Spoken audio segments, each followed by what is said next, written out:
welcome to my channel Grammar Point. We are going to discuss about the poem on his blindness composed by John Milton.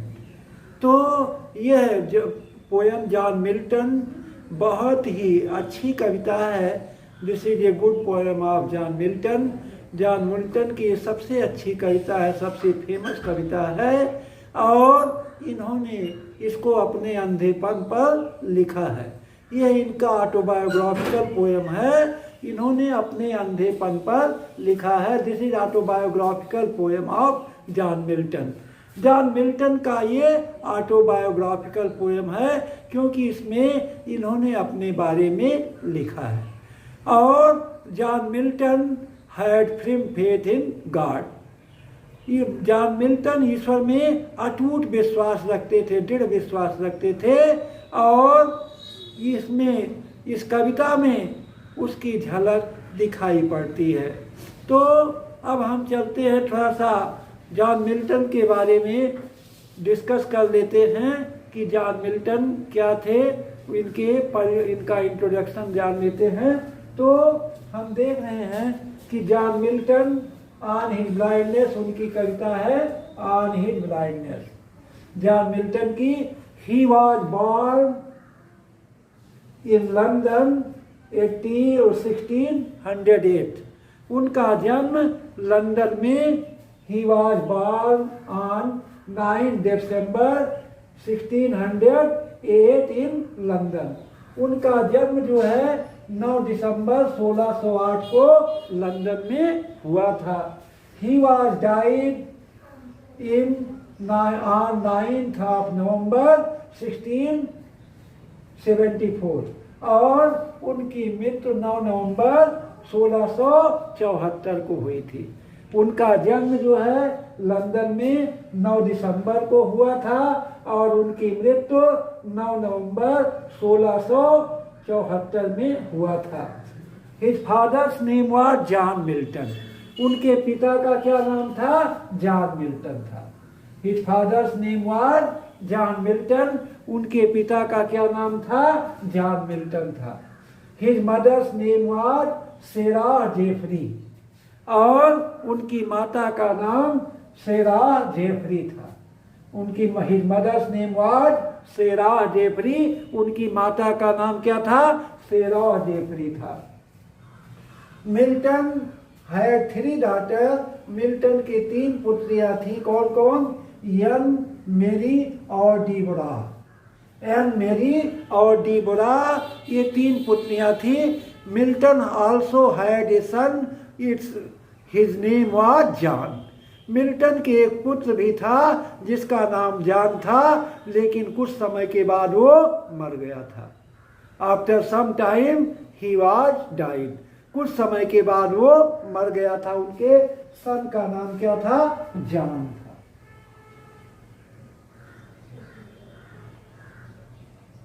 John ये कुछ समय के बाद मर गया थे. उसके बाद वाइफ, मिल्टन की 3 वाइफ थी, 3 पत्नियां थी और एक एक करके पहले मेरी पॉवेल से उन्होंने शादी की. मेरी पॉवेल जो है वो उनके मरने के बाद कैथरीन वुडकॉक और उसके बाद एलिजाबेथ मिन्सुल. तो मेरी पॉवेल से जब उन्होंने शादी की थी तो मेरी पॉवेल की ही 3 लड़कियां थी, एन, मेरी एंड डीबोरा. ये तीनों लड़कियां किसकी थी? ये आपकी मेरी पॉवेल की थी. उसके बाद कैथरीन वुडकॉक से इन्होंने शादी किया. ये भी शादी ज़्यादा दिन तक नहीं चली, मर गई. उसके बाद लास्ट इनकी जो वाइफ थी वो एलिजाबेथ मिन्सुल थी. कौन थी? एलिजाबेथ मिन्सुल. और उनके मरने के बाद यही इसकी उत्तराधिकारी बनी. जबकि मिल्टन 44 वर्ष की अवस्था में अंधे हो गए थे. इनके बारे में ये कहा जाता है he lost one eye. He lost one eye in 1650. 1650 ईस्वी में इन्होंने अपनी एक आँख खो दी थी. And after 2 years, after hard working with his eyes, अपनी आँखों से कठिन काम लेने के नाते, ज़्यादा लिखने के नाते, पढ़ने के नाते ये कंप्लीट ब्लाइंडनेस के शिकार हो गए। कंप्लीट ब्लाइंडनेस कब हुआ इनका? 1652 में।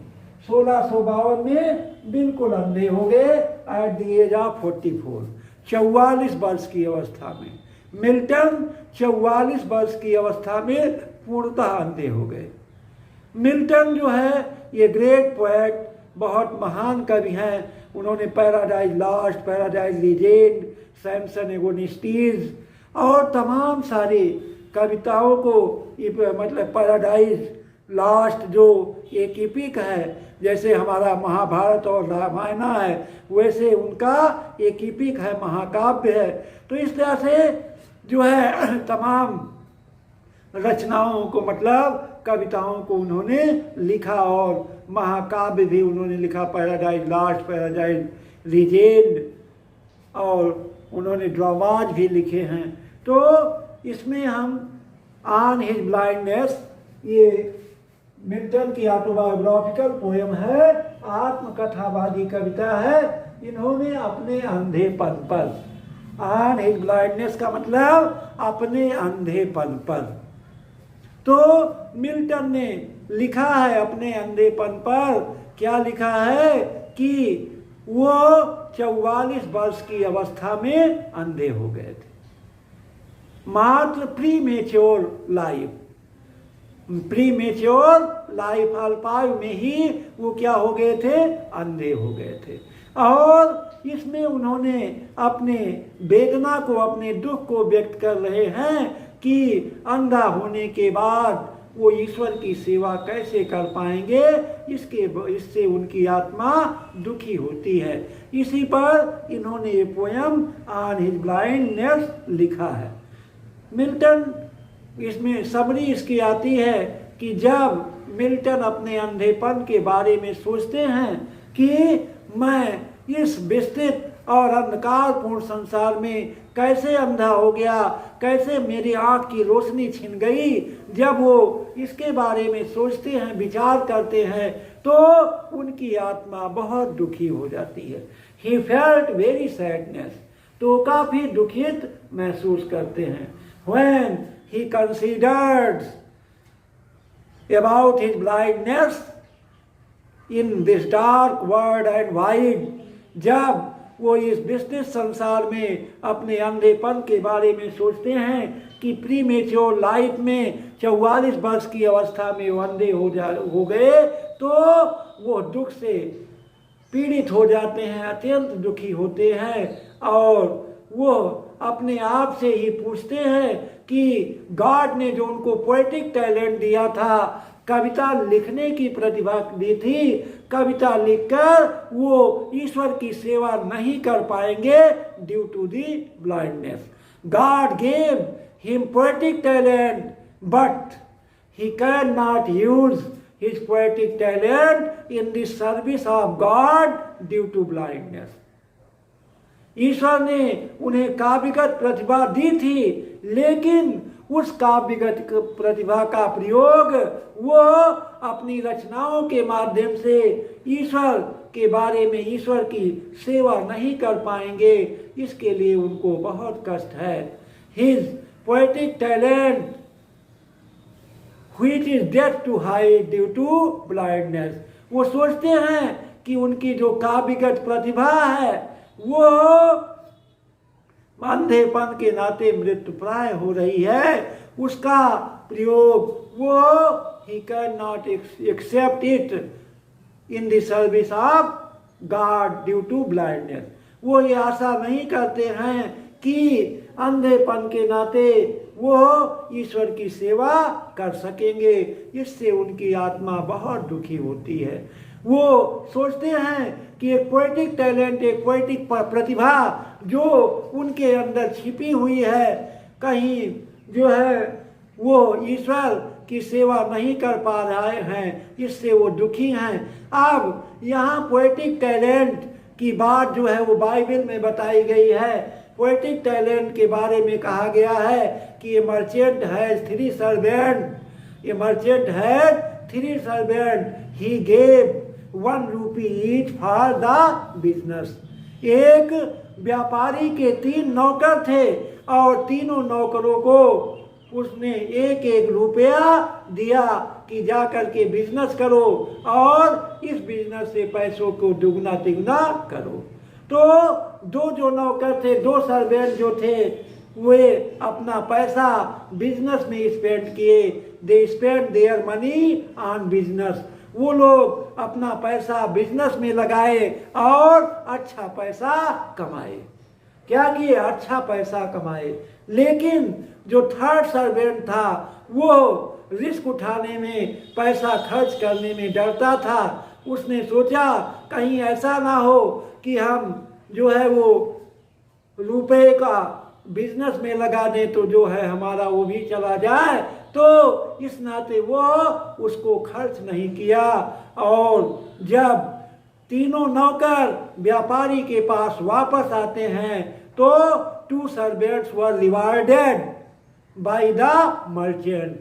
दोनों नौकरों को जो है पुरस्कार दिया जाता है उनके बिजनेस के लिए, जबकि तीसरे नौकर को रिब्यूक मिलता है, उसको डांट फटकार मिलती है, क्योंकि उसने अपने टैलेंट का प्रयोग नहीं किया, उसने अपनी बुद्धिमत्ता का प्रयोग नहीं किया। Here Milton compares himself the 3rd servant of the merchant। इस कविता में मिल्टन भी अपने आप को व्यापारी के तीसरे नौकर से तुलना करते हैं। किससे तुलना करते हैं? तीसरे नौकर से। क्यों? ड्यू टू ब्लाइंडनेस, अंधेपन के नाते। जिस तरह से वो नौकर अपने प्रतिभा का प्रयोग नहीं कर सका, ठीक उसी तरह से मिल्टन भी अंधेपन के नाते अपने काव्यगत प्रतिभा का प्रयोग ईश्वर की सेवा में नहीं कर पा रहे हैं। इसके लिए उन्हें बहुत कष्ट है, इसके लिए उन्हें बहुत कष्ट है। उनकी अंतरात्मा प्रिक करती है, हमेशा कोसती रहती है कि वो जो है वो अल्पायु में ही 44 वर्ष की अवस्था में क्यों अंधे हो गए।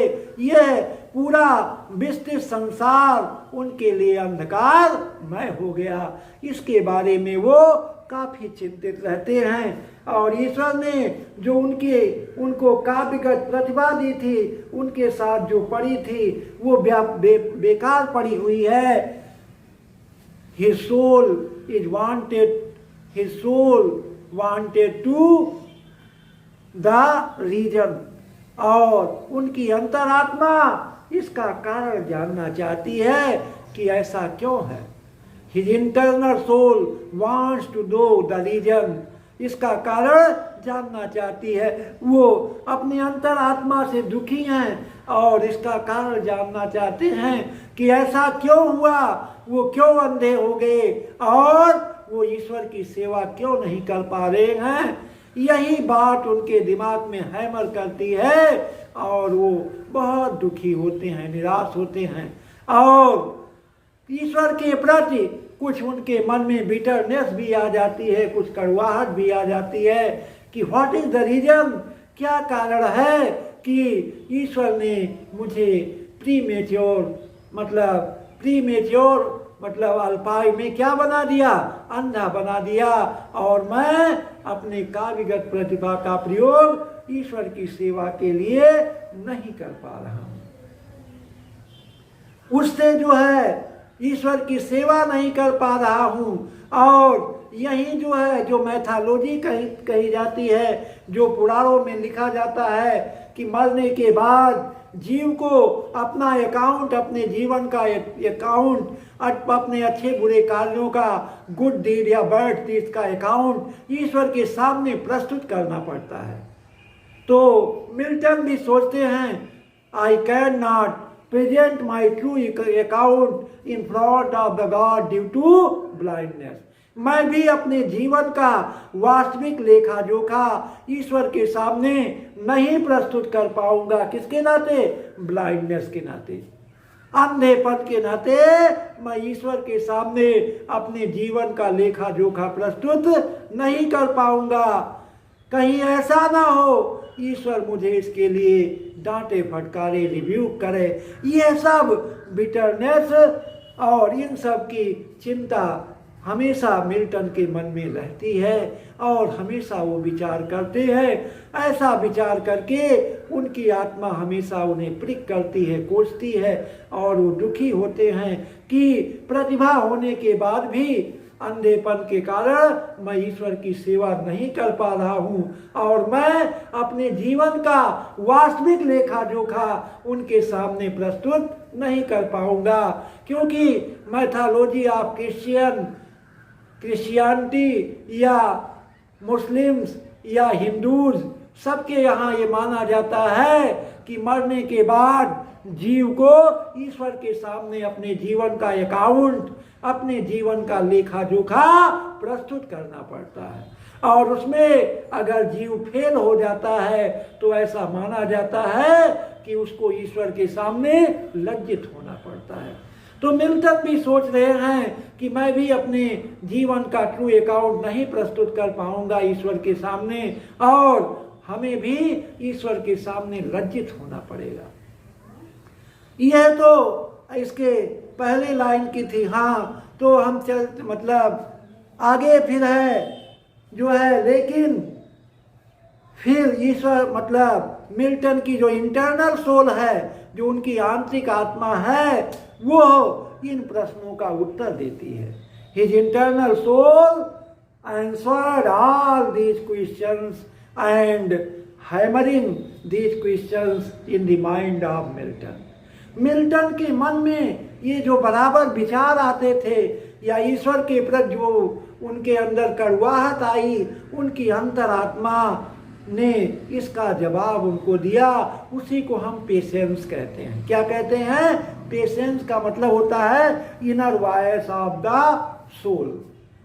इस अंतरात्मा की आंतरिक आवाज ही उनका पेशेंस है। लेकिन पेशेंस इस बड़बड़ाने वाली आवाज को रोकती है।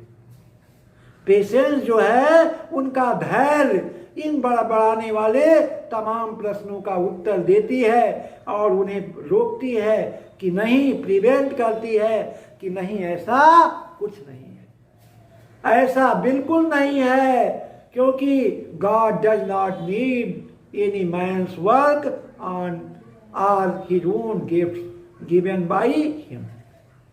ईश्वर जो है वो ओमनी प्रेजेंट है, ओमनीसिएंट है, ओमनी प्रेजेंट है, ओमनी पोटेंट है। वो सर्वव्यापक है, सर्वशक्तिशाली है, सर्वशक्तिमान है और जो है ओमनी प्रेजेंट, ओमनीसिएंट, सर्वज्ञ है, सब कुछ जानने वाला है। तो ईश्वर अपने आप में सेल्फ सफिशिएंट है, वो अपने आप में स्वयं में पर्याप्त है, उसे किसी की सेवा की कोई जरूरत नहीं है। उसकी अंतरात्मा इस बड़बड़ाने वाली आवाज को रोकती है कि नहीं, तुम गलत हो, और उत्तर देती है कि ईश्वर को मनुष्य के द्वारा दिए गए कार्यों की, किए गए कार्यों की, उसके पूजा पाठ की या उसके कोई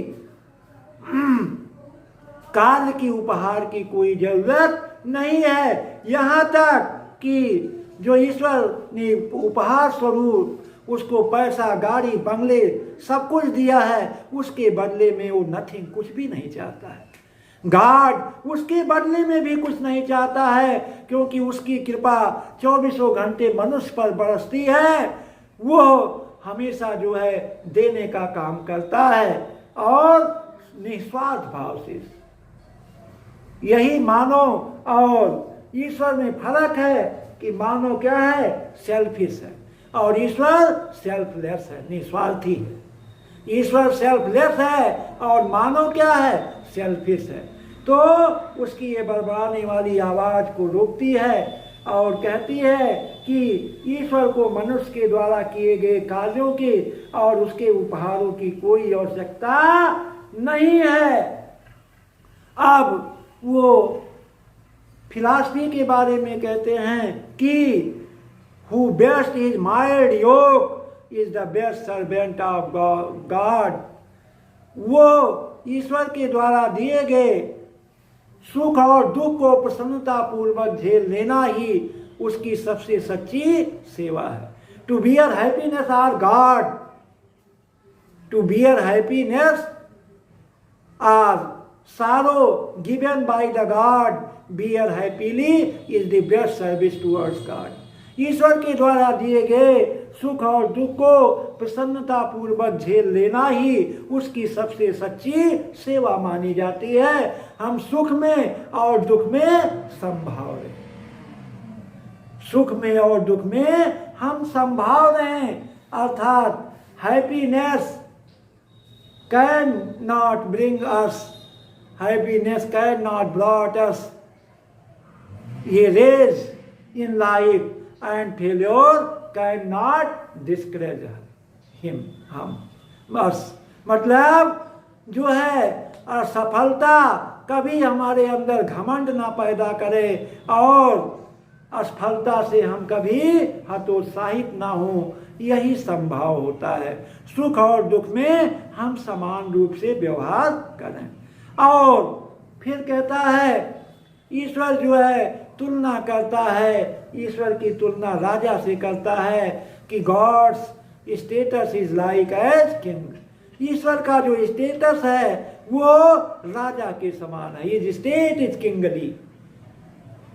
ईश्वर क्या है? राजा के समान है।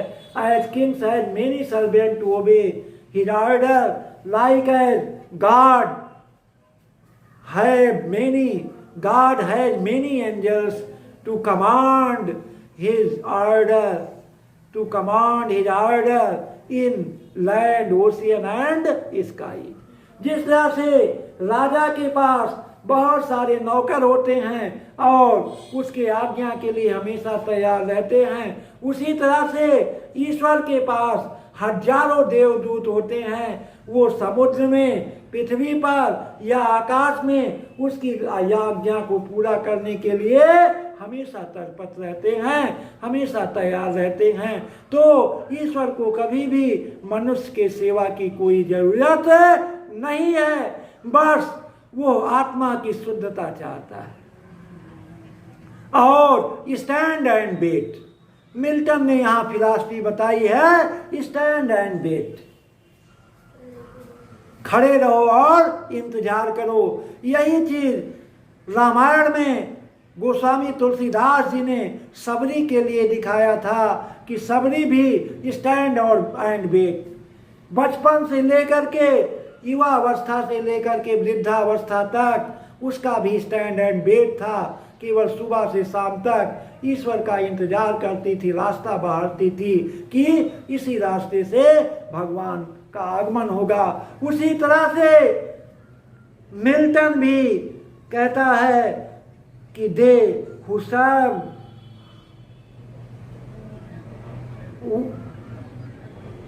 दे also serve who stand, only stand and wait. वो भी उसकी सेवा करते हैं जो अपनी बारी का इंतजार करते हैं। जब हमारी बारी आएगी तो हम भी उसकी सेवा करेंगे। तो यह आपका मिल्टन के बारे में समरी रही। ये इनका पर्सनल सॉनेट है, व्यक्तिगत सॉनेट है। इट इज 14 लाइन सॉनेट, ये 14 लाइन का सॉनेट है। तो ये आपका समरी और इंट्रोडक्शन रहा मिल्टन के बारे में। वीडियो को ध्यान पूर्वक जरूर सुनिएगा, बहुत ही मतलब ज्ञानवर्धक वीडियो है और लास्ट तक वीडियो जरूर देखिएगा। Thanks for watching the video.